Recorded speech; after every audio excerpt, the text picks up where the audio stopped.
हमें जहाँ जहाँ दिक्कत आ रही है, इसलिए आपके माध्यम से हम आवाज़ उठाना चाहते हैं। हम चाहते हैं कि हमारी आवाज़ भी बुलंद हो। मैं Ashutosh Gupta, state convener transport cell BJP. आज हम जितने भी जहाँ इकट्ठे हुए हैं, सारे ट्रांसपोर्टर के रिलेटेड जितनी भी हमें दिक्कतें आ रही हैं, हम चाहते हैं कि आपके माध्यम से ये दिक्कतें हमारी थोड़ी सॉल्व हो। जैसे कि इंटरस्टेट गाड़ियाँ जो बाहर से आ रही हैं, उनको लखनपुर रोज़ तंग किया जा रहा है। किसी न किसी मुद्दे को लेकर कभी उनको रोका जाता है, कभी कहते हैं कोविड टेस्ट नहीं है, कभी कहते हैं कि ये चीज़ नहीं है, वो चीज़ नहीं है। कुछ ना कुछ उनको वो लगा के एलिगेशन कुछ ना कुछ बोल करके वहाँ रोका जाता है।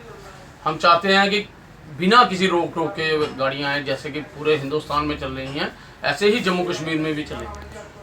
ट्रांसपोर्टर आगे इतना ज़्यादा तंग हो चुका है, इस समय आप वेंटिलेटर पर समझ लो है।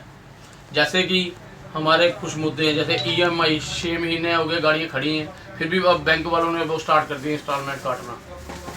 दूसरा, इंश्योरेंस, खड़ी गाड़ियों की इंश्योरेंस दे रहे हैं, हमें कितनी दिक्कत हो रही है। हमारे घरों में चूल्हे नहीं चल रहे हैं, फिर भी हमें खड़ी गाड़ियों का इंश्योरेंस भी देना पड़ रहा है। खड़ी गाड़ियों की EMI देनी पड़ रही है, टोकन देना पड़ रहा है खड़ी गाड़ियों का। बाकी पैसेंजर टैक्स जो किसी स्टेट में नहीं है, अब किसी ड्यूटी में नहीं है, हमारी ड्यूटी में है। अभी वो भी मुद्दे जो जितने भी हैं मुद्दे हमारे पाइपलाइन में हैं। भटनागर जी से भी बात हुई है, वो भी कह रहे हैं कि आधे मुद्दे आपके साल जल्दी हो जाएंगे, शायद इसी हफ्ते में हो जाएं। और गवर्नर साहब से भी हमने मेल करके ये मुद्दे उठाए हैं जो आपको बताए हैं। तो हम चाहते हैं कि आपके माध्यम से भी हमारी मदद हो, हमारे जितने भी ट्रांसपोर्टर हैं इनका कुछ ना कुछ हल निकले, ताकि ये भी सुख का सांस ले सके। जैसे कि इतनी जहाँ जम्मू कश्मीर में कभी ना कभी कुछ ना कुछ होता रहता है, जैसे एक बार बाढ़ आ गई, दूसरों से मिल्टन सी, फिर बुरहान बानी का चक्कर पड़ गया। आज कोविड के चक्कर में 6 महीने से बिल्कुल 7 महीने से हमने कुछ भी 1 रुपये का काम किसी ट्रांसपोर्टर ने नहीं किया। और जब काम नहीं किया फिर कुछ देना पड़ रहा है, जैसे EMI देनी पड़ी या इंश्योरेंस देनी पड़े, कितनी दिक्कत हो रही है हर एक बंदे को। अब हम इनके बीच में हैं, हमें पता चल रहा है कि ये बेचारे कितने ज़्यादा इनको दुख हैं, जो हमें पता चल रहे हैं आज।